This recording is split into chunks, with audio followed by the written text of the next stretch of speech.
All right, so let's go ahead and do a quick roll call. Do we have Catholic Charities represented here? Good morning. Yes, this is Jessica, Catholic Charities. Thank you. CityNet? City of Corona and City of Norco? City of Lake Elsinore? City of Menifee? City of Murrieta? City of Riverside? Michelle Davis, good morning, everyone. Good morning, Michelle. City of Temecula? Coachella Valley Association of Governments, CVAC? Coachella Valley Rescue Mission? Good morning, Alice. We're present. We do have a Thank couple of people on the line. And I know that we have several COCs Yes. here. Faith in Action Group? Galilee Center? Gloria Gomez here. Good morning. Good morning. Housing Authority of County? Jewish Family Service? His Daughter's House? Lighthouse? Karen Younglow with Lighthouse Social Service Centers, and Heather Burrows is also on the line. Wonderful, thank you. Good morning. Good morning. Martha's Village and Kitchen? This is Rosa with Martha's Village and Kitchen. Thank you. Office of Assembly Member Sabrina Cervantes? I see that Brad is on the chat, so I see it. All right, so Operation Safe House? I'm here, Jackie Moot for Safe House.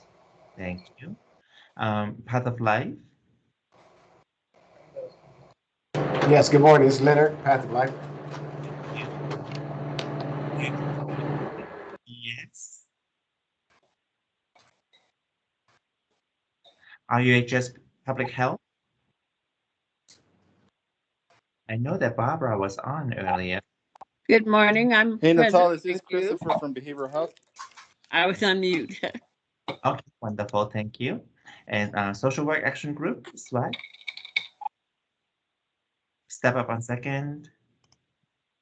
True Evolution?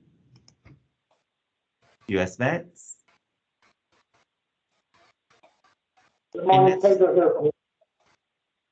Was it from US Vets?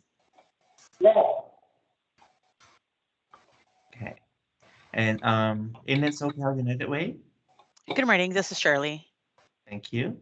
Valerie Start. I think I saw Linda earlier. And VA Outreach. All right, anyone else that I may have missed? Hey, Natalis, it's Karen Roper from the City of Corona and the City of Norco. Good morning. Morning, thank you. Anyone else? Hi, Natalia. Yeah, Nicole with CityNet. CityNet, great. Nicole Daly, City of Lake Elsinore. Wonderful, thank you. All right, so about 20 minutes ago, and I sent out an update with the agenda, and then and then the data is also in the agenda. And then as a reminder, during this Teams meeting, and please identify yourself when you speak, one person at a time. And when you're not speaking, please mute your line. So we are pretty good at that. And then here we have the first agenda item, general updates on the COVID responses. And then since we have, these data actually come from our public health website. And then since we have public health here on, and then so Barbara, would you like to walk us through this data? And then it can lead into item number 2 regarding the updates from public health.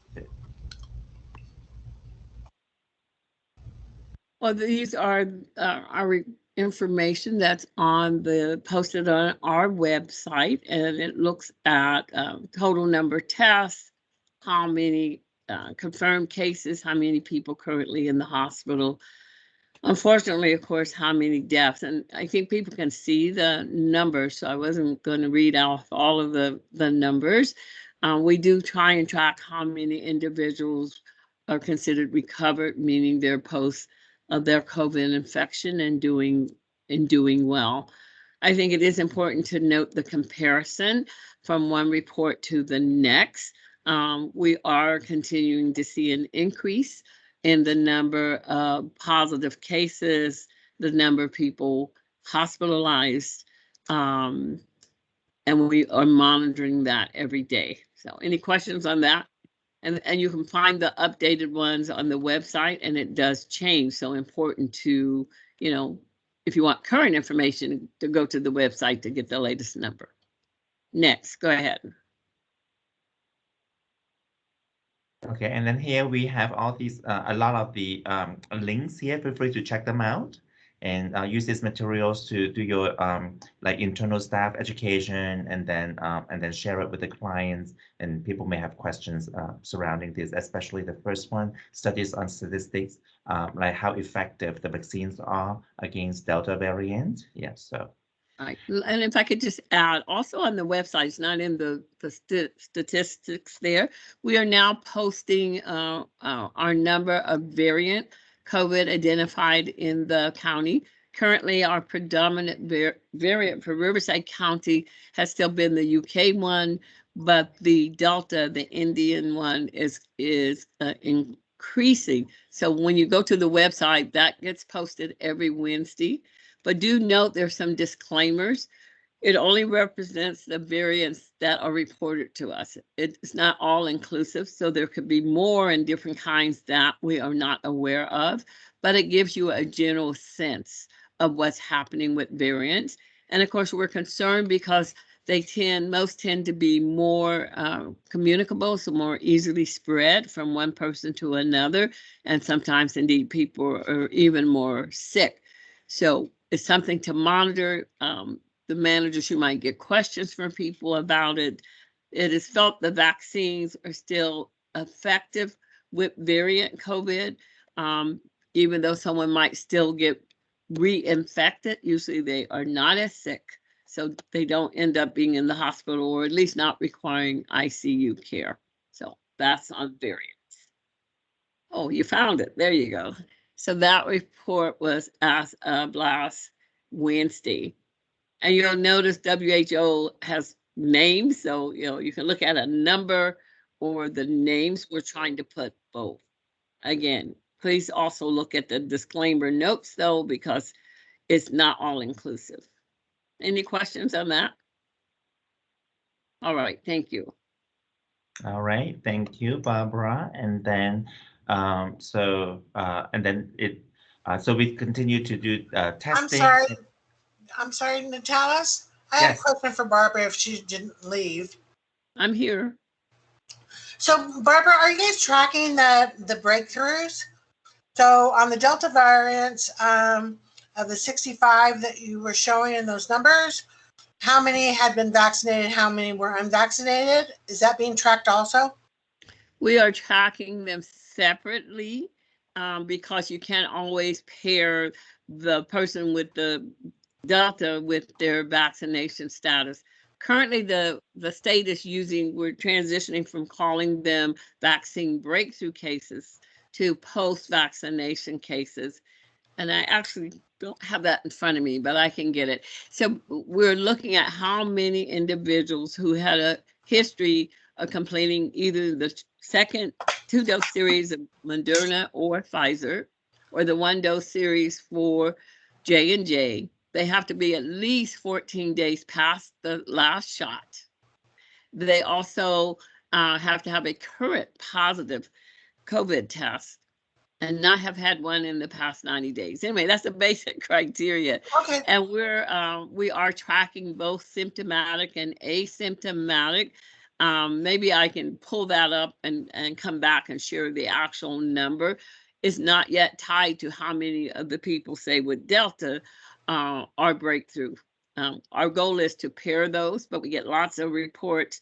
And at this point, we're just sharing the number. I think it's important to remember, though, one other thing is that the vaccine, Moderna and Pfizer, have the 4 4 to 5% who don't develop immunity, even though they've completed the 2-dose series.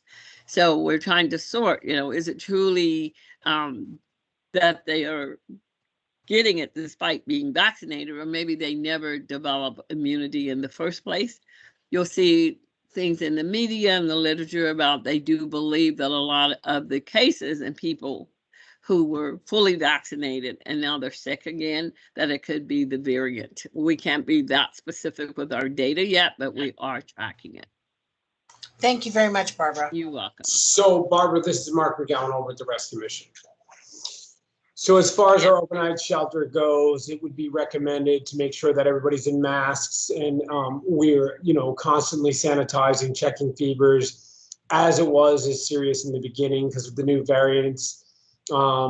Is our homeless shelters throughout Riverside County more at risk now than before or equal to? What is your feeling in order to keep us safe? All right, good question. Well, first off, obviously, we're encouraging everyone to get vaccinated. Yes. And when we consider someone fully vaccinated, it means they have completed the 2-dose or 1-dose series. And again, they're at least 14 days past that second shot. That means fully vaccinated. But even though people are fully vaccinated, the current recommendation indeed is to continue the preventive measures. So, for instance, even though we're fully vaccinated, it's recommended in public places or congregate settings that people still mask, obviously still do your disinfection. That's going to be your best protection to continue the combination of vaccination and the infection control principles. I have one more thing to get your feedback on while I have you. Yes. So we were in the beginning making sure that everybody had a negative COVID-19 test before entering our emergency shelter within the previous 24 hours. Do you believe, or do you think moving forward with the new variants, that that is something that we should still enforce? Well, the 24-hour time frame could be misleading because maybe the test was done too soon for it to show up. So I think you can look at it. Most places now are saying a negative test is helpful, but it's not an absolute answer. So you've been doing that now, that before entry. Are you doing a rapid test or a PCR? Yeah, rapid test is usually what we're doing at the local urgent care. Premier Urgent Care has really partnered with us well over the past year in helping all of our clients get that test just as a gauge.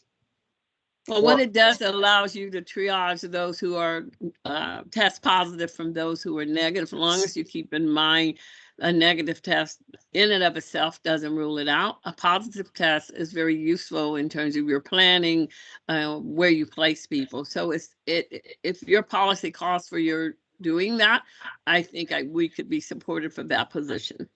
Thank you so much for your time and answering those questions. No problem. Just want to do what's best for our clients, staff, and keeping everybody safe through these troubling times. Yes, agreed. So Barbara, I have heard some people saying that, hey, why should I get vaccinated? And I can still get it, I can still pass it along, and then I'm also hearing that the difference is that if people who are fully vaccinated, when they get it, symptoms may be a lot less severe, and then people may get over it very quickly, rather than if they are not vaccinated, and then if they get it, it can still be deadly, right? Is that the difference? Is that a good answer to give people? Right. We still strongly encourage everyone to be vaccinated, and could someone still get it? The answer is yes. And I talked about the variants versus did they develop immunity. But clearly the data shows that people who have been vaccinated, even if they get ill, the illness is less severe. Most don't end up hospitalized, or if they're in the hospital, they don't require ICU care, and people don't appear to be dying if they've been vaccinated and yet still contract it. So that's the rationale for continuing. The other is vaccinated people who contracted again can still shed virus and expose others. So we want people to be careful with all the principles I mentioned, but definitely it's going to protect them and others around them if people get vaccinated. Thank you. And I see that Tanya has a PowerPoint already put on screen. And Tanya, would you like to walk us through that PowerPoint? Absolutely, but Barbara, I'm going to need your help. Well, why don't you start in and then I'll join. All right, that's exactly what I was hoping we could do. So a few minutes before this meeting, hopefully you received an email that we sent out regarding a new state public health officer order that went into effect July 26th. There's been a lot of news regarding this order, so I imagine that this is not new news for many of you.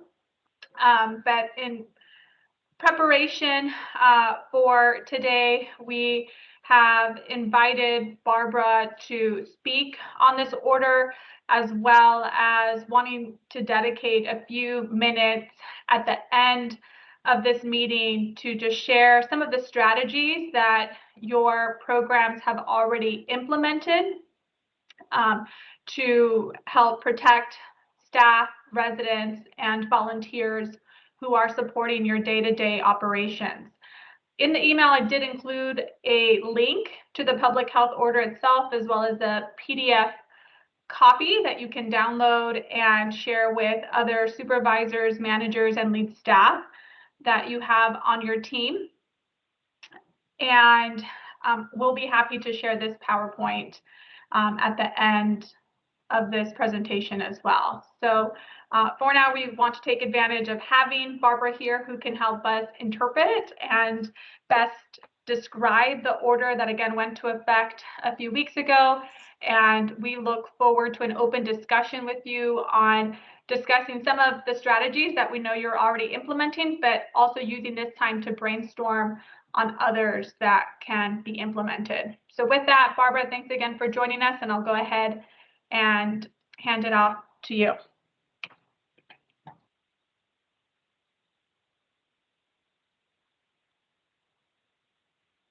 Barbara, you're currently on mute, which I know happens to all of us quite frequently. Sorry. Yes. No way. So I'm if you haven't had the opportunity to read it, you can go back and read it. I mean, the intent of the state health officer order obviously is to look at how we address COVID in a variety of settings. It details the various places this order applies to. So obviously acute healthcare, long-term care settings, other healthcare settings like acute psych hospitals, daycare health programs, but specifically in it is also high-risk congregate settings.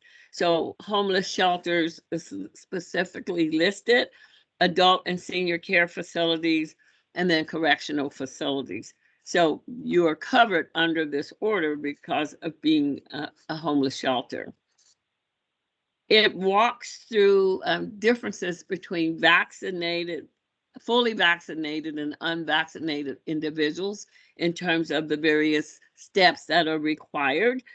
And for some facilities like yours, it's more about the testing than about vaccination. But again, our recommendation, and I know there will be more discussion shortly about policies that will be coming out. Recommendation is that everyone, unless there's a medical contraindication or a religious belief, that we encourage people to be vaccinated.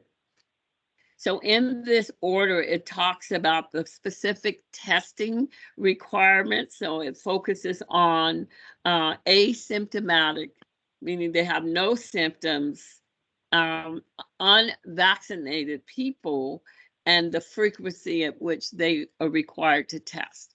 It can be an antigen test, which is the rapid test, or a PCR test. And so based on your results, obviously determines what you would do in terms of follow-up. And policy-wise, I'm going to defer that. I believe Carrie's going to cover it in terms of, what documentation you should be having, what's the procedure you will follow. She's going to talk about that. But that's the gist. Vaccinated versus unvaccinated, the frequency of testing, unvaccinated are required in different settings. It's like at least weekly, and it's because you want to detect someone that might have disease, and of course take appropriate precautions so you don't end up with an outbreak in your facility. And some settings, like healthcare settings, there's actually a requirement for healthcare workers to be vaccinated or indeed undergo testing. So again, you look at your setting and what the requirements are. Healthcare settings also have the requirement to try and find out who's vaccinated and who's not. Healthcare workers can decline to disclose their status, but if they do, if there's an attestation for healthcare workers fully vaccinated, not vaccinated, or decline to answer, anyone in the healthcare setting that declines to answer will be, for follow-up, treated as though they were not vaccinated. But we'll hear more about how it will take place in your environment. The goal is protection. The goal is stopping the spread. Our cases are going up in the state, in our local jurisdiction. So some way to really go back to making a difference in the number of cases that we're seeing for COVID. And I think those would be my highlights, as I know the policy issue is going to be discussed separately. Any questions? All right, thank you. Thank you, Barbara. With that, we'll go ahead and jump into the discussion around strategy for implementation of this new order. Before really diving into some of the steps that your shelters are already taken, I do want to speak on the policy issue. Many of your agencies receive, whether it's federal, state, or county funding to administer your programs. And a lot of that funding is coordinated through our team or our department. And so we wanted to make sure that you guys knew that following this meeting, we will be sending out a memo, as you have seen in past when other policies come into effect, that basically, again, provides a brief description, but also outlines the specific requirements that your shelters will have in implementing this order. I think Mark mentioned it initially. A lot of these strategies, your agencies and programs had already implemented when COVID first started. So again, it's not, other than the testing mandate, a lot of these steps are not new. However, in order to ensure that we continue to maintain safety and can continue the operations of our programs, you will be receiving direct written guidance from us if you receive funding from us, in addition to a potential, I shouldn't say potential, an amendment to your contract that basically spells out your commitment to comply with any CDC or state issued related guidance. So please keep an eye out for that. It will come directly from our team. With that, I'll just go ahead and jump into some of the strategies that I've been speaking so much about. And to that, I want to make sure that you guys can see my screen. So some of the steps that we've discussed, and again, some of this you're already doing, is making sure that as an agency, you're maintaining a list of staff's vaccination status. Most agencies, in addition to this, have also instituted a step in which they have staff certify their vaccination status, or basically like a self-attestation in which they indicate whether they have been vaccinated, or if they're not vaccinated. There's also usually a third option in which a staff member may refuse to disclose their vaccination status. However, in those cases, our recommendation is that you treat those individuals as if they are not vaccinated. The second strategy here is to leverage existing partnerships to ensure that vaccinations are available to, again, anyone and everyone within your program. We know that, as an example, Martha's Village, Coachella Valley Rescue Mission are two shelters that have established strong relationships with a private medical provider. You have nurses on site. So looking at how you can maximize those relationships to ensure that vaccinations are available to staff, volunteers, and residents. Again, something you're already doing, but perhaps for other shelters who don't have similar partnerships, we would love to engage in a discussion with you on how we can utilize our county public health and EMD vaccination teams to support that effort. The third is, making sure that you're continuing to make both the RIVCO public health website that has a list of all the different vaccination access points available on flyers, so that those are readily available for everyone in your program to utilize. The big one here, and I know Natalis has continuously made a call out to make sure that shelters have proper PPE. The recommendation is both masks and face shields be readily available for, again, everyone in your program, inclusive of residents. And then one that I really saw implemented by both Galilee Center and Salvation Army, who I believe may not be on the call today, but is sort of this practice around recruiting and providing training to volunteers who can step into support should an exposure occur that reduces your staffing levels. So again, as a good recommendation is to, identify volunteers who are fully vaccinated, have received both doses, or have had their last vaccine within 14 days, who can readily jump in to support efforts should you have a few full-time staff that are not vaccinated, had exposure, and need to be out of the office for that 10-day quarantine or ISO period. The other strategy is, being creative about your staff assignments. So perhaps the considered use of using your fully vaccinated staff to provide those direct services, but maybe your unvaccinated staff to help sort between, donations and things like that. And then very grateful for the last one, which many of you have utilized and continues to be a resource available. So should you have any positive cases in which a potential exposure has occurred, we can continue to utilize or lean on Barbara Cole for support. She is available to help us through case conferencing, to make sure that we're going through an in full depth of contact tracing to determine where exposure has existed, but also to help us implement a plan that ensures or reduces the risk of future exposures while keeping operations open when appropriate. So these are just some. With that, I would love to hear from you on others that are not listed here that you have implemented. Any thoughts, ideas? Did we catch them all? Hi, Tanya. Tanya, this is Kimberly McKinney at CVRM.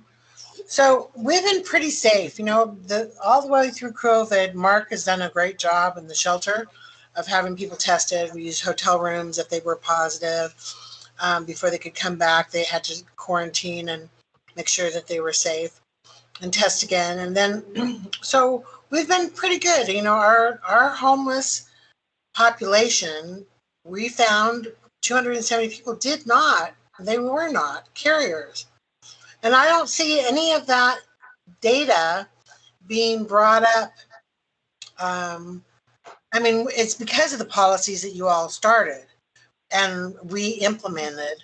But now it just seems like, continuing with those status, but I'm just tracking the staff health records.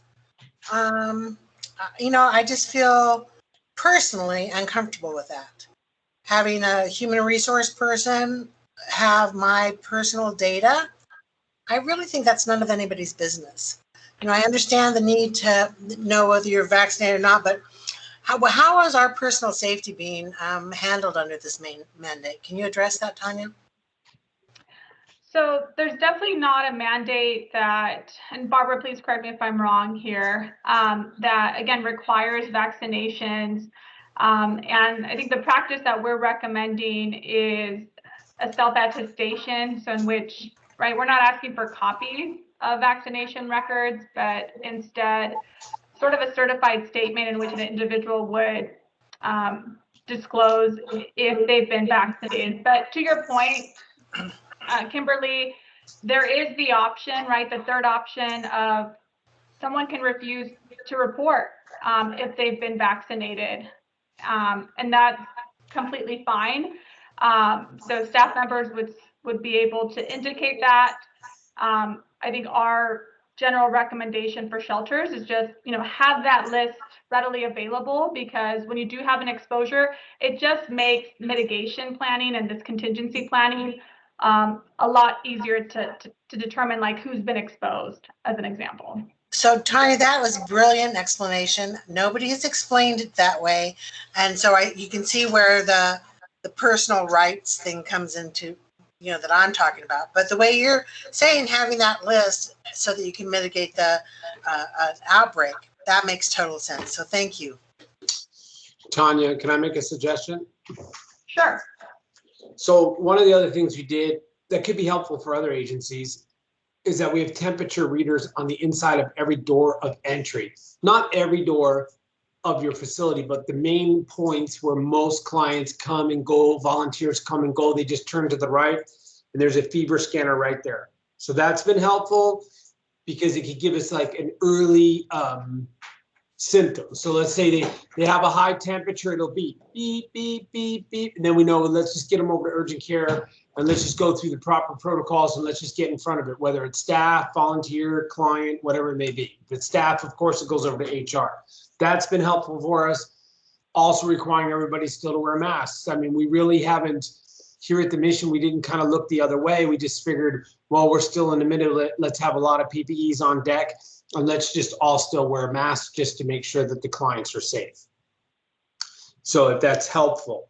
I also want to say that on September 1st, with the collaboration and partnership with RU Health, we're in the final sewing it up. We're just waiting on one more email. We'll have a full vaccination clinic also open to the public here at the Coachella Valley Rescue Mission on September 1st. For staff, for clients, for public, for other agencies. If they don't have it available at their agency and we can step in there and bridge that gap, bring your clients here too. So we'll convert our chapel. They'll bring the medical team in. RU Health will leave them. They're the professionals. We'll let them do it. I'm just trying to orchestrate it, and we'll just be the ones that coordinate it, and we'll let the professionals come in and do it. So I want to let everybody know, if you're close by on September 1st, I'm not sure, Natalis, you might post it. I'm not sure, but we just want to be as helpful as we can to everybody. Riverside County is definitely a trendsetter. When we started sharing that we were hosting regional vaccination events throughout the county, yes. Boy, did we get major attention from our state and federal partners. So I'm excited to be able to share Coachella Valley Rescue Mission's new initiative, your new project. Yes. And imagine that you guys will get some really good kudos for that effort. Great ideas, great suggestions. Marcus, I love that you're emphasizing again that the requirement is that everybody in your shelter that's supporting the operations should be wearing a mask and face shield. Barbara, I see your hand raised. Yes, I just was going to add to, obviously, we're concerned about people's privacy. So that's why they can decline to answer their status. That's within their right. But do know the other side is if you have an exposure, anyone that's declined to tell you their status would end up needing to be quarantined. So it helps them, it helps you to know, but people have a right to their privacy. So you just want to make it clear to individuals who decline to disclose that if there is an exposure, we would have to place them on quarantine and monitor if they become ill. So thanks. Great point, Barbara. And Mark, to your point about checking temperatures, what we have often found is that when we have had exposures, and I'll share a situation that happened over the weekend. You know, we actually had a staff member who reported having symptoms, but still reported to work because the symptoms were mild. So Mark, through your suggestion, you know, I keep thinking, well, had we checked that person's temperature, could that have, provided that, you know, provided direction to say, okay, we're going to send you home today. Yeah. Especially in the beginning when we had, you know, we had a script in which we asked specific questions to each staff members. Are you experiencing any of these? So that might be another suggestion for each of you, is sort of reintegrating those practices back. And then, because I think it's important to share real life examples, this conversation is important. The other sheltering program that I just referenced, because of that one staff member, you know, we had to, through Barbara's help and the state's help, basically go through an effort of contact tracing, in which we determined that 60% of the staff that were exposed were unvaccinated and therefore have to remain in isolation or quarantine. Quarantine for 10 days. So you can imagine at the present moment, we're working with that shelter to identify volunteers and other staff that can step in to support their operations. And Barbara, your hand's raised, so I'll go ahead and hand it off to you again. Thank you. Just a reminder, you know, checking temperatures are good, but not everyone has a fever, particularly up front. So you have to look for the other symptoms as well. Yes. We've had people, their only complaint is a runny nose, right? Or they feel like they're having allergies, or someone thinks they're having asthma. So the challenge with COVID symptoms, it could be any number of things. So you always want to err on the side of safety, whether they have a fever or not, until we know their status. Thank you. Sounds good. Any other suggestions, ideas, feedback, questions?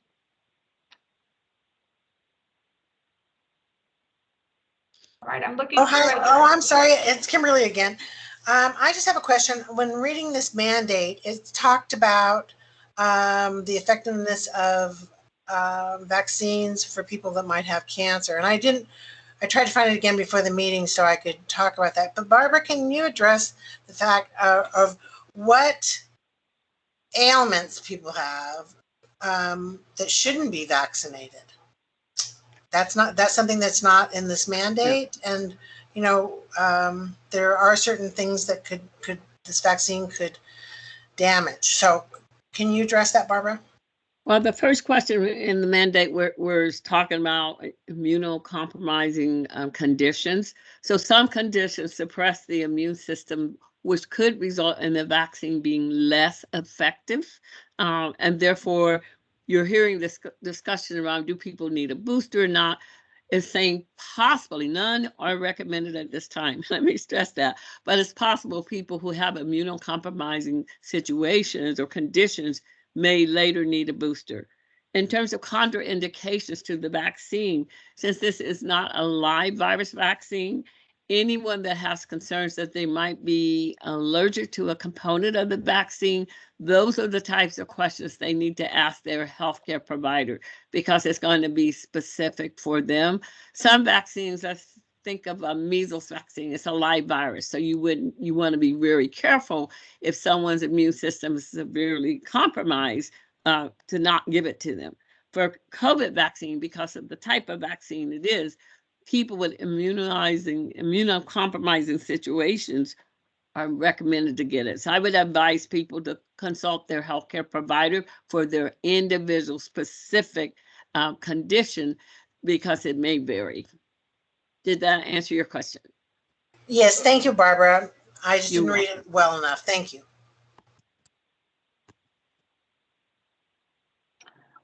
All right, I'm not seeing any other hands raised. But again, just want to note that this definitely will not be our last discussion on this order. You will obtain a copy of this PowerPoint in addition to a copy of this recording in case, again, you have other staff on your teams that you would like to have them participate as part of a training exercise. And the other piece I just want to stress is many of you are receiving ESG CD2 funding, and that funding can be used to support vaccination efforts, testing efforts, CDR particularly, right, with the launch of your program, you could look to ESGCB to cover some of those costs. In addition, many of the PPE that you need can also be covered using ESGCB funds. With that said, we don't want you to go without any resource that you need. So if you are not able to identify or have a need for PPE, do not hesitate to contact Natalis or myself. We will work with you and our other county, state, federal partners to meet the needs. So please do not hesitate to reach out to us. Aside from that, we really appreciate you engaging in this discussion today. Natalis, I'll go ahead and hand it off back to you just in case there's anything else that we need to announce before closing. Thank you. Great, thank you, Tanya. And so let me share my screen again. And then thank you, Mark, for sharing your initiative and events. And then the same goes for everyone. And if you have any events going on that is COVID related, and then whether it is testing or vaccination, and then if it is not covered on our end, feel free to share your flyers, and then I gladly distribute it. Thank you. And then, so during the PowerPoint presentation, I have gone ahead to take down some notes here. The link is here, and then the gist is here, and then here are the some of the main PowerPoint key points. And Barbara Cole's like phone number is here, and then so I hope nothing happens, and then otherwise her phone will be ringing off the hook, and I don't want that to happen. But then her number is here. Okay, then. And then now we have our vaccination schedule, and then so nothing has really changed from last week. And then Josh, do you want to talk about it? Good morning, everybody. Yes, so just a reminder for everyone that we do have our event at St. Kateri's Church tomorrow. That's in Banning from 10 a.m. to 6 p.m. Carol Alba of Faith in Action, who helped coordinate this, informed me she'll have her staff there at about 8:30 setting up and providing resource flyers for her organization. We also I checked with our vaccination staff, our EMD department. They informed us that we already have 26 people registered, which is great for the the forefront of the meeting. So for the vaccination clinic. So really excited about that. Please, anybody who conducts outreach and has a need for even sheltered or unsheltered individuals to get vaccinated, the event is open to anyone and everyone. I'm going to send out a reminder today via our email. I also, so I'll pause there for a second so you can take that all in. Look out for the flyer I'll be sending again with the registration link.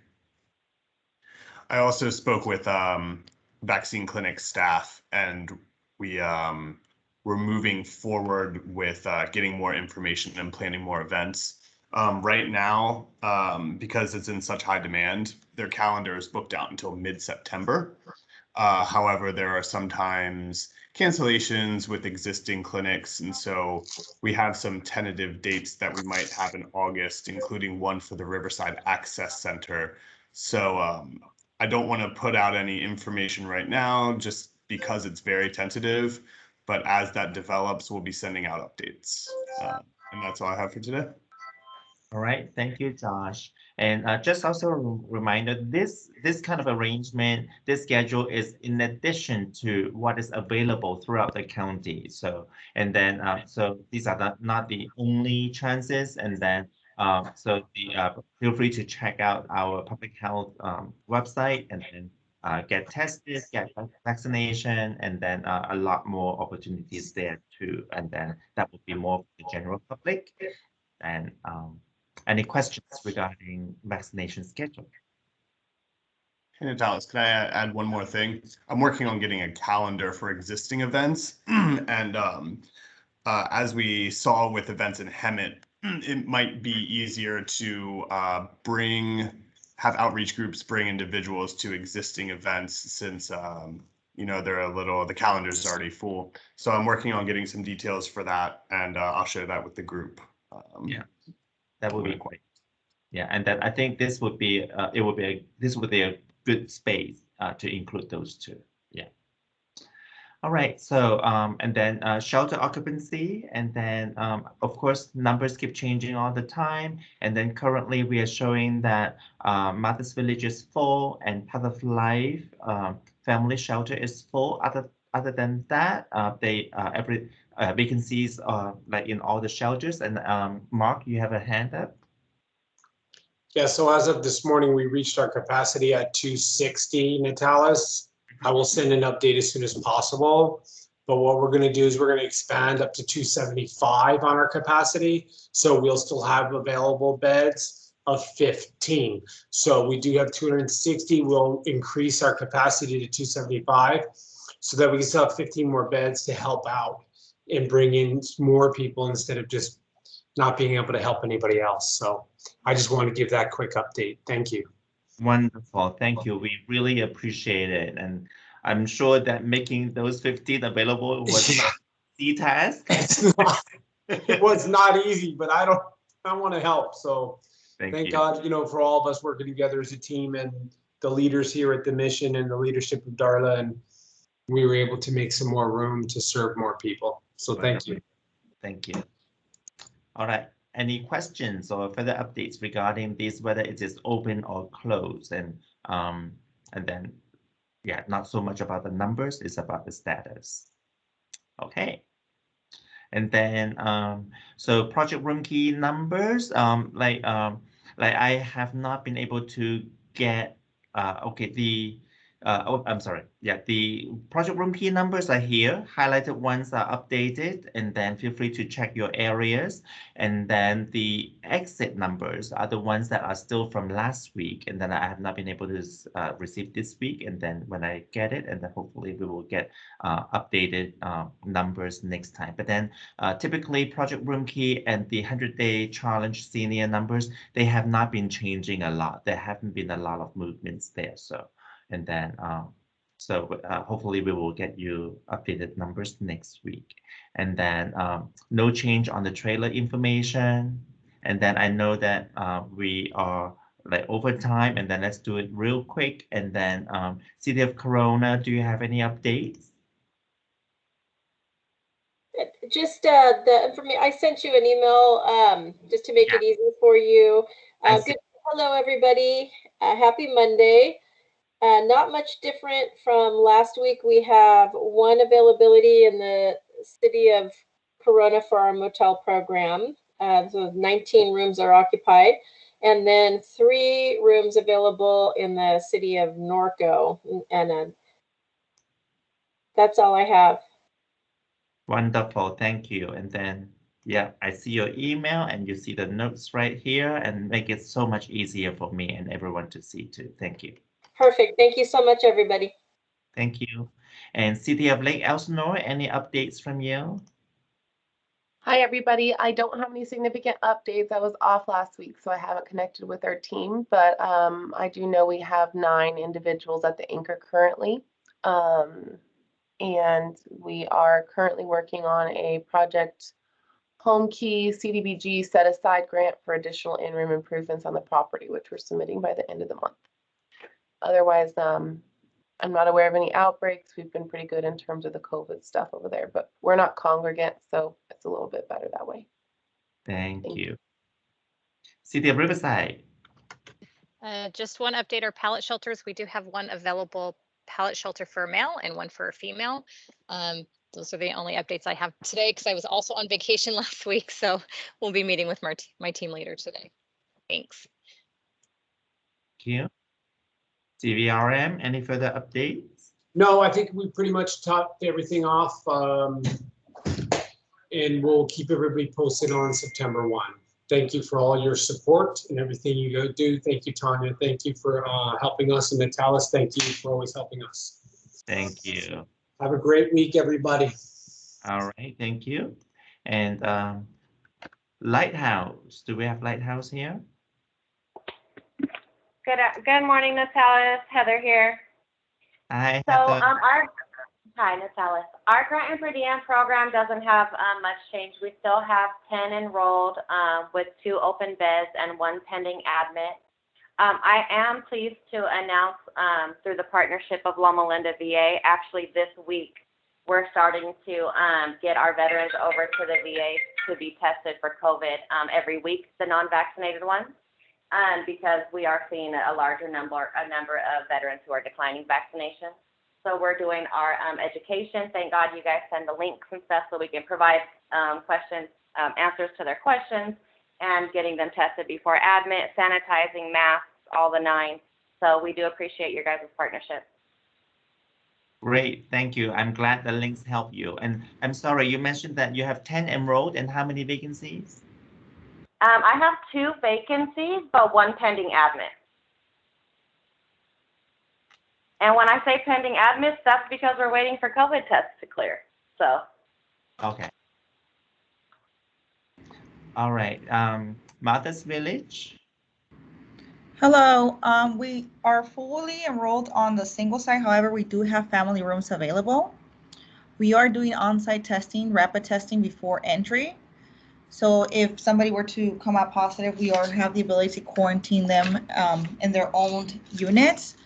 However, where we're reaching out to Tanya and Barbara was in our warm weather shelter in Palm Springs. We have 30 beds who are fully occupied, but we need resources to refer clients who test positive to quarantine at a hotel. I know there were some vouchers out there and I just need more information if anybody knows of any programs that are currently active and providing those services. Hi, Rosa. I'll chime in and share that our county public health department has a sheltering program for individuals who need to be isolated or quarantined. While that definitely includes individuals who are COVID positive, it also includes other infectious diseases. And I see Barbara popping on. So Barbara, I won't take the stage from you. I'll let you Go ahead. talk about your great program. Right. So, and we had talked briefly to have a plan in place. They'll share the program was temporarily suspended just because of, end of fiscal year funding and all of that. So the process would be if you had someone that was tested COVID positive who needed isolation, then you would give me a call. The beds are more limited, so we have not been doing people who just were exposed and needed to be quarantined. We try and accommodate those individuals who actually are contagious and need ISO. We only have 2 locations currently, one in Palm Springs and one in Riverside. So there's an assessment done in terms of, is it a safe placement for them in terms of how sick they are, those types of things. I'm hoping there's a new resolution on the board agenda in another week, then hopefully we'll go back to the full program. So that's where I am. If you have a need now, call me. We'll see what we can do on a case-by-case basis. And Barbara and Rosa, and actually everybody here, I think one thing that we will look at internally is whether we can use Project Roomkeep as a space where we can, safely isolate or quarantine people. Of course, Barbara, I would want to make sure that we coordinate with you. And perhaps that's a backup plan should you reach capacity at your program and we have more folks to sort of shelter in place or quarantine. So that's just a strategy that we'll look into. We'll have a discussion with our fiscal team to see if our program can support that. All right, great. And I will contact you, Barbara and Tanya, after the call, because one of the questions we have is the turnaround time of the assessment and approval. If we have a client in our facility that is positive, how quick can be approved for this program? Especially if it's after hours. Our intakes in Palm Springs are from 3 3 to 4 p.m. So I'm not sure if it's you directly or somebody else. Well, for public health, it's me directly, and you would just call me on my cell. I check room availability. We would talk about the individual. I may just send you, I do have an assessment form for temporary housing that asks some basic questions, in terms of some of the rules, no smoking in the rooms, drinking, that kind of stuff. So I can provide that so you know what I'm looking at, but also, are they clinically stable? If people are needing oxygen, I'm concerned that it's not a safe placement. If they're having so much trouble breathing, they need oxygen. So, but the turnaround time would be relatively quick in terms of the review. Awesome. Thank you both. All right. Thank you. And let's move on. And Operation Safe House.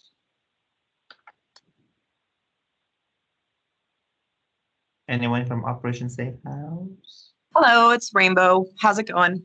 Yeah, good. Good. Any updates on your end? We don't have currently updates, but we do have no vacancies at Mainstay, and I believe we have several vacancies at our youth shelter for 11 to 17-year-olds. Great. Thank you. And then Galilee Center, anyone hopped on Galilee Center? Path of Life. Just quick update. We did start the morning with a few openings at our community shelter, but as Natalia said, it's real time. So I saw about 6 referrals come through since 10 o'clock. So our partners are great. They wait right at 9:30. They start sending those referrals to try to get those beds full. So I doubt very seriously if by noon we'll have any openings as far as beds. Okay. Thank you. And then also, I think that any referrals, and then you would hold the space up to what, 2 o'clock, right? Right. We started that process. It's working out good to give us more real-time availability, because we had a large percentage of referrals not showing up, and that would just, we'd leave those beds really unfull. So we're gonna cancel all referrals who don't show up by 2, so we can try to call people on our contact list and get people in before 5 or 6. That's another inside tip for all of our partners on this call, though. If you call at 2, there might be a bed available. See? Sure. Not saying, because that's when all the cancellations are happening. So if you didn't get somebody in earlier, if you call between 2 and 3, the odds are that there might be a bed that came available. So that's something to think about. I feel your pain, Leonard. I feel your pain. So we'll do the same cheat card. Thanks. Wonderful. Thank you. And US Vets? How's everyone doing? US Vets, we've recently closed both of our ESG programs, completed those programs. We are working on transferring to a new building. We're trying to wait to find out what the requirements of the new building are be. Right now, we are full in our transitional housing, and once we find out what the requirements will be for the new building, I'll come on and I'll let everyone know, and we'll start taking referrals for that. That's all I got. Thank you. All right, so the VA, Loma Linda. I know someone hopped on earlier. Okay, Barely Restart, last but not least. This is Linda. We have 2 family units open for families with dependent children. And our intake hours are from 9 until 12. That's all. Wonderful, thank you. All right, so anyone else that I may have missed? And then again, as Tanya mentioned, item number 4, if you have any need for emergency food supplies or volunteers in PPE, and please let us know, and then we will do our very best to get them to you. And my email address is here, kng@rifco.org. And before we close, I know that it is now 12 noon and we are over time. And then if you do you have any questions, feedback, or announcement before we close? This is Barbara, just real quick. I was asked about the breakthrough cases, which now we're calling post-vaccination cases. Over 2 million people have been vaccinated in Riverside County. And as of August 3rd, we had 387 individuals that met the definition. So that's what we're aware of. Clearly, there could be more, but a very small number that are developing infection after vaccination. But it is going up, so we will continue to monitor. Thank you. So Barbara, did I hear you correctly that it is 287 out of 387. 387. 87 individuals who have been vaccinated subsequently became ill. Out of the 2 million people vaccinated, right? 2 million plus, yes. Yeah. So very small number. Wonderful. Thank you. Thank you for your time today, Barbara. This is Mark from the mission. Thank you.